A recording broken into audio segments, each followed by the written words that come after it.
آج ہم سب اپنی شناخت بھی بھول بیٹھے ہیں. ہماری شناخت بہت عظیم رہی ہے. ہم نے تو دیدہ کے ذریعہ نادیدہ کو دیکھنے کی کوشش کی ہے، اشیاء کو دیکھا، خالق اشیاء تک پہنچنے کی کوشش کی ہے. 1000 1200 1500 2000 سال سے یہ کام ہوتا رہا ہے. صرف یہ فارسی شاعری کے علوم کا معاملہ نہیں ہے، دیگر زبانوں کی ادبیات میں بھی یہی ہوا ہے کہ جہاں دیدہ کے ذریعہ نادیدہ کو دیکھنے کی کوشش کی گئی ہے، وہی ٹھہرا ہوا ادب ہے، وہی عظیم ادب ہے، وہی بڑا ادب ہے اور آج تک قائم ادب ہے. 21ویں صدی میں ادبی رجحانات، تجزیہ اور امکانات کے ٹاپک پر دہلی اردو اکیڈمی میں 3 روزہ قومی سیمینار منعقد کیا گیا، جس میں آج دوسرے دن اس علمی نشست میں معروف محقق و دانشور سید ابوذر ہاشمی نے اپنا مقالہ پیش کیا، جس کا عنوان تھا تاریخ، یادداشت اور ادب کی نئی اختراعات. مقالے میں 21ویں صدی کے سماجی و فکری تناظر میں تاریخ اور یادداشت کے باہمی رشتے پر روشنی ڈالی گئی اور یہ واضح کیا گیا کہ کس طرح ادب نئی اختراعات کے ذریعے ماضی کو حال سے جوڑتا ہے. یہ پیشکش علمی حلقوں میں خاصی توجہ اور پذیرائی کا مرکز بنی. ادب اور نئی اختراعات. زیر بحث موضوع چند سوالات کو جنم دیتا ہے. کیا تاریخ، یادداشت اور ادب میں کوئی گہرا رشتہ ہے؟ ایسا گہرا رشتہ جو ایک دوسرے کو کروٹ دے یا ایک دوسرے کی شناخت یا تکمیلہ بن سکے؟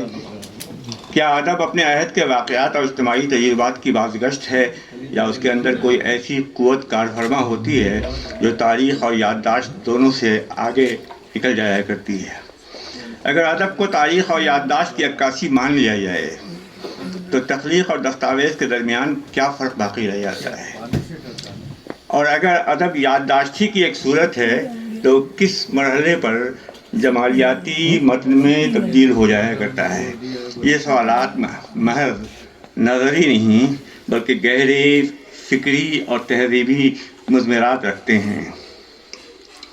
اس میں تو شک نہیں کہ تاریخ اور یادداشت بھی ادب کے اہم ماخذات میں شامل ہو سکتے ہیں. ان کے درمیان ربط و تعلق کی تفہیم اس سے قبل بھی ہوتی رہی ہے، جبکہ تاریخ اور یادداشت کا ماخذ ادب نہیں بنتا. یہ تعلق دو متضاد رویے یعنی بائنری اپوزیشن پر مشتمل بیانیہ خلق کرتا ہے. متضاد رویے کا مطالعہ ادب کے رجحانات اور تاریخ و یادداشت کی متوازی حقیقت تک رسائی کا اہم وسیلہ بن جاتا ہے. تخلیقی رجحانات اور تاریخ و یادداشت کا ربط باہم یہ ہے کہ یہ اپنے طور پر تہذیب و معاشرت اور زندگی کا بیانیہ پیش کرتے ہیں، جبکہ ادب حسی کیفیات کا جمالیاتی اظہاریہ ہوتا ہے. کہہ سکتے ہیں کہ علوم ایپسٹیم کے تمام متعلقات کی حیثیت جسم کی ہے اور ادب وہ روح ہے جس میں انسانی حسیات، جذبات اور کیفیات کی دھڑکنیں شامل ہو جایا کرتی ہیں. کسی بھی خطہ کا تخلیقی ادب بالخصوص اس خطے کی تہذیب و ثقافت کا نطق ہوا کرتا ہے. تخلیقی ادب اس مخصوص خطے اور اس کی کسی زبان کا ایسا بریدنگ اسپیس ہوتا ہے جس میں وہاں کی تہذیب و ثقافت، رہن سہن، حسی کیفیات اور مزاج بھی شامل ہوتا ہے. اس خطے اور اس کی زبان کی شناخت وقت کے گزران کے بعد بھی قائم رہتی ہے. ہر آنے والا زمانہ اپنی فکری، علمی اور حسی تقاضوں کے تحت اسے قرت سے گزارتا ہے، اس کی تعبیر و تشریح پیش کرتا اور اس کے معنی کی توسیع کیا کرتا ہے.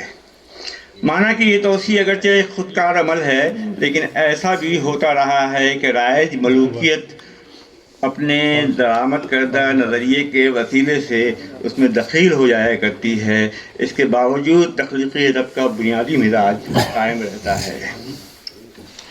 تاریخ کی اصل معنویت اسی وقت سامنے آتی ہے جب یہ سمجھنے کی کوشش کی جائے کہ مختلف ادوار میں ماضی کو کس طرح دیکھا، لکھا اور یاد کیا گیا. اس لیے تاریخ محض ماضی کا ایک بیان نہیں بلکہ خود ایک تہذیبی عمل کا بیانیہ ہے جو وقت کے ساتھ بدل بھی جایا کرتا ہے. بدلنے کے عمل میں یادداشت نمایاں کردار ادا کرتی ہے. درباری تاریخ نویسی میں پیچیدگی، تضاد کے اظہار اور تنوعات کے بیان کے بجائے ایسے عناصر کو نمایاں کیا جاتا تھا جو اجتماعی شناخت یا ملوکیت کی اثر پذیری کے لیے بھی مفید ہوں۔ یہاں ایک لفظ بار بار آئے گا، ملوکیت، یہ توجہ طلب بھی ہے، یہ تمام نظریات کا احاطہ کر لیتا ہے۔ اس کے مقابلے میں یادداشت کا ان سادگیوں کو توڑنا، تغیرات کو سامنے لانا اور ماضی کو اس کی پوری پیچیدگی کے ساتھ سمجھنا ہے۔ تاریخ اور یادداشت کا یہی باہمی تعلق اور تناؤ وہ اہم نقطہ ہے جہاں نئی قرت کی ضرورت محسوس ہوتی ہے۔ ایک نقطہ یہ کہ اس کی وضاحت ضروری معلوم ہوتی ہے۔ ہم بہت استعمال کر رہے ہیں نئی قرت۔ نئی قرت کی اصطلاح کا رائج استعمال لغوی نہیں، یہ ماڈرنیٹی یا مغرب کے نشاط ثانیہ یا انلائٹمنٹ آف دا ویسٹ سے منسلک ہے، یا یہ یوں کہیے کہ ماڈرنزم اور پوسٹ ماڈرنزم کے تصورات سے وابستہ ہے۔ تاہم اس تحریر میں نئی قرات سے رائج نظریات کے الرغم دیگر ہم رشتہ تصورات سے استفادہ بھی مقصود ہے، یعنی نئی قرت میں تقابلی اور تازہ کار تناظر کی شمولیت کو بھی ضروری جانا گیا ہے۔ اس طرح دیکھیے تو تاریخ اور یادداشت کے پس منظر میں عرب کی قرت بھی بائنری اپوزیشن کے اصول کی کاربند ہو جاتی ہے۔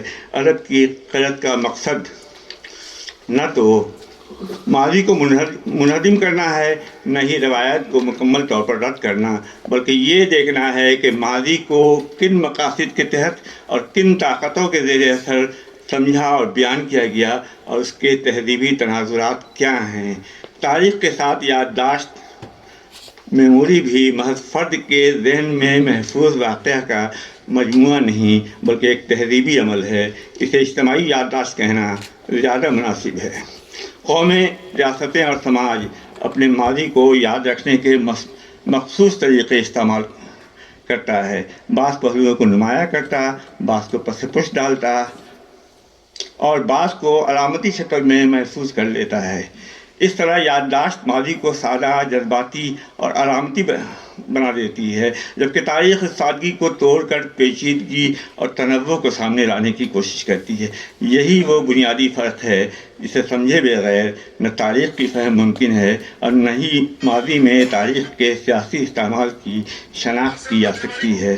سیاسی استعمال سے مراد وسائل پر قبضہ و قدرت اور بے محابہ طاقت کے ایسے اثر سے ہے جو ملوکیت کو دور دراز تک پہنچائے، بلکہ آج کے تناظر میں یہ کہا جائے کہ تمام اقوام کو متی کرنے کے ہنر رکھے۔ ملوکیت دنیا کے تمام علوم، خواہ وہ معاشیات ہو، سیاسیات ہو، عسکری طاقت ہو یا زندگی کے دوسرے افعال و عوامل اور علوم، بلکہ انداز فکر بھی، سب کو اپنا متی کر لینا چاہتی ہے۔ ادب چونکہ ایک مستقل بذات قدر ہے اور اس میں ذہنوں کو بدل دینے کی بلا کی خصوصیت ہوتی ہے، اس لیے ملوکیت اسے ایک حربے کے طور پر استعمال کرتی ہے۔ ملوکیت سے ہرگز صرف نظام حکومت یا اس کے تابعداری تصور نہ کیا جائے۔ نظام حکومت یا نظم و نسق اور انتظام و انصرام تو ظاہر کا معاملہ ہے، اصل مسئلہ یہ ہے کہ ملوکیت ذہنوں کو اس طرح سحرزدہ کر دیا کرتی ہے کہ رعایا کو اپنی ہر اچھی شے کم مایہ یا بے مایہ اور آقا کی ہر شے اچھی لگتی ہے۔ کل حضرت نے اشارہ کیا تھا لارڈ میگالے کے اس بیان کی طرف جو اس نے 1935 میں دیا تھا پارلیمنٹ میں۔ ایسا تعلیمی نظام دیں کہ یہ اپنے آپ کو بھول جائیں، اپنی شناخت کھو دیں۔ ایڈورڈ سعید نے ملوکیت کی ایک جامع تعریف پیش کی ہے۔ وہ کلچر اینڈ امپیریلزم میں ملوکیت کی تعریف پیش کرتے ہوئے لکھتا ہے، اردو ترجمہ ہم دے رہے ہیں، انگریزی میں بھی لکھا ہوا ہے، کہ ملوکیت سے مراد کسی ریاست کا ایسا نظریہ اور رویہ ہے جسے وہ دور دراز کے علاقوں پر مسلط کرنے کی کوشش کرے۔ اس کے لیے وہ نظریے پہ نظریہ دیا کرتی ہے۔ اس میں تو شک نہیں کہ نظریہ ساز بڑے ذہین، ماہر نفسیات اور عالم ہوا کرتے ہیں۔ یہ بھی ضروری نہیں کہ ان کا ظاہری مقصود ملوکیت کو تقویت پہنچانا ہو۔ ظاہری یہاں خاص لفظ ہے، اندر میں تو یہی معاملہ ہوا کرتا ہے، بظاہر مقصود کچھ اور ہوتا ہے۔ جب سے دنیا قائم ہے طاقت اور ساری دنیا کو متی رکھنے کا تصور خطۂ ارض کی تخصیص کے بغیر سامنے آتا رہا ہے۔ بر صغیر کے تناظر میں بھی ملوکیت کی مختلف صورتیں دیکھی جا سکتی ہیں۔ مثلا ایک چھوٹی سی بات جو زمانے قدیم سے چلی آ رہی ہے کہ سوریہ ونشوں کو، صرف سوریہ ونشوں کو یہ حق حاصل ہے کہ وہ حکومت کریں، دوسروں کو نہیں۔ اس کی تفصیل اس پیپر میں، جو اصل پیپر ہے، بڑی تفصیل کے ساتھ یہ باتیں لکھی گئی ہیں۔ آج کی ملوکیت فرد کا سر قلم نہیں کرتی، یادداشت، تاریخ اور ادب کو اپنا آلہ بنا کر اپنی تعبیرات پیش کرتی، ذہن سازی کرتی، اور پوری نسل جس میں نوزائیدہ بھی شامل ہوتے ہیں کہ پراخے اڑا دیتی ہے۔ ہم اس کو دیکھتے آئے ہیں پچھلے 100 برسوں میں۔ حد تو یہ ہے کہ آنٹولوجی اور ایپسٹیمولوجی کی تعریف کا تعین بھی ملوکیت کے ہاتھوں میں ہے، اہل علم کے ہاتھوں میں نہیں ہے۔ یہ چھین چکا یہ حق ان سے، اب ان کے ہاتھوں میں ہے۔ وہ جس طرح کہیں گے ہم اسی طرح اس کو انٹرپریٹ کریں گے۔ ایک بہت بڑا المیہ ہے ہماری تہذیب کا، پوری دنیا کی تہذیب کا بہت بڑا المیہ ہے۔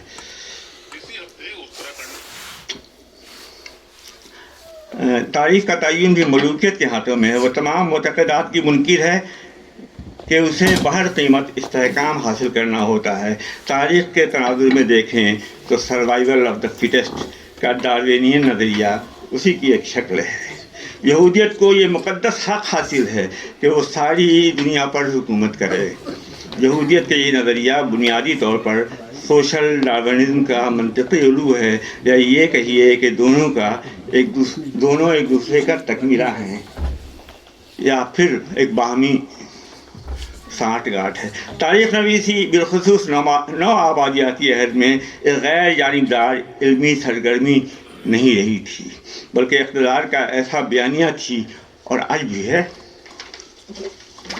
بس ہم آگے بڑھ رہے ہیں خاتمے کی طرف، جس کے ذریعے فاتح نے اپنے تجربات کو، آفاقے اور محتوم کی یادداشت کو حاشیہ نشین بنا رکھا تھا۔ ہم سب آج حاشیے پہ ہیں، ہر طرح سے حاشیے پہ ہیں، علمی اعتبار سے، فکری اعتبار سے، تہذیبی اعتبار سے ہمیں بنا دیا گیا ہے، ایسے حالات پیدا کر دیے گئے ہیں، ہم حاشیے پہ ہیں۔ تاریخ اور یادداشت محض واقعات کی ترتیب نہیں بلکہ معنی کی سیاست بن گئی ہے۔ ہم کل بھی گفتگو کریں گے معنی کی سیاست پہ، اور نہ جانے کیا کیا چیزیں سامنے آئیں گی۔ ایسے میں ادب کی حیثیت محض اس عہد کے آئینے کی نہیں رہتی، بلکہ وہ معنی کی فطری تعبیرات کے مقابل ایک متبادل معنوی فضا قائم کرتی ہے۔ ادب تاریخ کو قبول بھی کرتا ہے اور اس سے انحراف بھی۔ وہ واقعات کو ایک گہرے تسلسل کے بجائے علامت، داخلی تجربے اور جمالیاتی ترتیب میں ڈھال دیتا ہے۔ یہ ادب کی فوقیت ہے جو کسی قدر آج بھی اردو میں بھی قائم ہے، اور یوں تاریخ کی مطلق معنویت کو سوالیہ بنا دیتا ہے۔ یادداشت بظاہر تاریخ کے زیادہ قریب دکھائی دیتی ہے، کیونکہ وہ واقعات کو ذاتی وابستگی اور جذباتی شدت کے ساتھ محفوظ رکھتی ہے، مگر نو آبادیاتی نظام میں یادداشت کی محفوظ نہیں رہتی۔ محکوم کی یادداشت گڑھی جاتی ہے، داخل کی جاتی ہے، دی جاتی ہے، عوام اسی پر چلتے ہیں، بلکہ اب تو خواص بھی اسی پہ ہو رہے ہیں، یا پھر خاموش کر دی جاتی ہے یا غیر معتبر قرار دی جاتی ہے۔ ادب اس دبی ہوئی یادداشت کو خام مواد کے طور پر قبول کرتا ہے، مگر اسے متن میں جوں کا توں منتقل نہیں کرتا۔ یادداشت ادب میں داخل ہو کر اپنی اصل صورت کھو دیتی ہے اور جمالیاتی تشکیل اختیار کرتی ہے۔ یہی وہ مقام ہے جہاں ادب تاریخ اور یادداشت دونوں سے الگ اپنی شناخت قائم کرتا ہے۔ ادبی تخلیق کا آغاز نہ تو مکمل تاریخی شعور سے ہوتا ہے اور نہ ہی یادداشت کے ذخیرے سے، بلکہ اس لمحے سے ہوتا ہے جو داخلی، وجدانی اور بظاہر غیر منطقی ہوتا ہے، مگر یہی لمحہ تخلیق کی بنیاد بن جایا کرتا ہے۔ ادب کی تخلیق کا محرک کوئی واقعہ، حادثہ یا وقوع ہو سکتا ہے جو شدت احساس اور جذبے کو کچوکے لگائے۔ یہ کودے کی شکل میں نمودار ہوتا ہے جو اپنے آپ میں کسی مکمل تجربے کا نتیجہ نہیں ہوتا، بلکہ ایک کیفیت ہوتی ہے جس میں کوئی شے یا احساس یا خیال یکایک معنی خیز ہو جاتا ہے۔ یہ خیال تاریخ، یادداشت کا اثر بھی نہیں ہوتا، اگرچہ تاریخ یا یادداشت کا کوئی نقطہ اس کا محرک ہو سکتا ہے۔ یہ کودا روشنی کے جھماکے یا کشف کے تصور سے براہ راست جڑا ہوا ہے۔ روشنی کا جھماکہ اگر ساخت اختیار نہ کرے تو محض احساس یا کیفیت رہ جاتا ہے، ادب نہیں بنتا۔ اردو ادب کے ناقدین و شارحین مجموعی طور پر اس نقطے پر متفق دکھائی دیتے ہیں کہ ادب نہ تو تاریخ کا تابع ہے اور نہ یادداشت کی سادہ نقل۔ ادب ایک خود مختار جمالیاتی نظام ہے۔ یہ جمالیاتی نظام پر میرا پوائنٹ آف اسٹریس ہے، جو تاریخ اور یادداشت سے مواد لے کر انہیں نئی معنوی ترتیب میں ڈھالتا ہے۔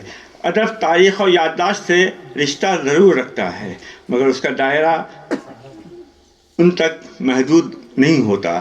ادبی تخلیق نہ تو تاریخ کی سیدھی نقل ہے اور نہ ہی یادداشت کی غیر واضح گونج، بلکہ ایک ایسا تخلیقی عمل ہے جس میں معنی کی ایک نئی سطح ظاہر ہوتی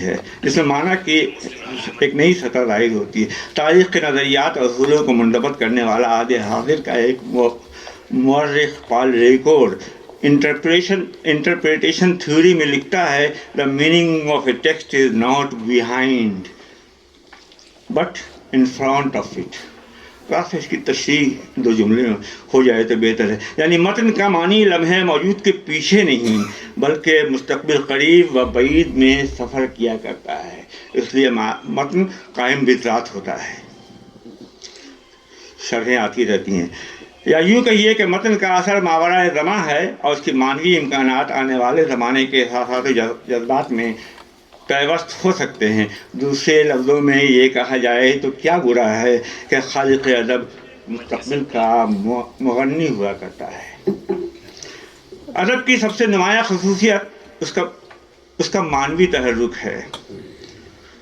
تاریخ ایک بار مرتب ہو کر نسبتاً ٹھہراؤ اختیار کر لیتی ہے، مگر ادبی متن ہر عہد میں نئے سوالات قبول کرتا ہے۔ قدرت کا تصور ہر آنے والے دور میں اس معنوی تحرک سے جنم لیتا ہے، مگر مابعد نوآبادیاتی تناظر میں یہ محض تعبیر کا عمل نہیں رہتا۔ اگر آپ چاہیں تو اس کو مابعد جدید نظریات کے دور میں کہہ لیجیے، بلکہ اپنے مخصوص نظریے کا پابند ہو کر وہ معنی پہناتا ہے جو متن سے ماورا بھی ہو سکتا ہے۔ اس طرح وہ یہ نظریہ پیش کرتا ہے کہ متن کی تخلیق کے بعد مصنف کی موت ہو جاتی ہے۔ کل آپ نے اس کی طرف بھی اشارہ کیا تھا۔ مصنف کی بہت بھولی بات ہے یہ، لیکن ہم اس کو قبول کیے جا رہے ہیں۔ متن کی تخلیق کے بعد مصنف کی موت ہو جاتی ہے اور قاری چونکہ نہ صرف اسے پھر سے زندگی دیتا اور نئی معنویت عطا کرتا ہے، اس لیے وہ شریک مصنف ہے۔ نوآبادیاتی قدرت نے متن کے بعد امکانات کو دانستہ طور پر دبایا بھی ہے اور اس کا سلسلہ آج بھی دراز ہے۔ ناوابستہ قاری متن کی جمالیاتی اور معنوی حدود کو توڑے بغیر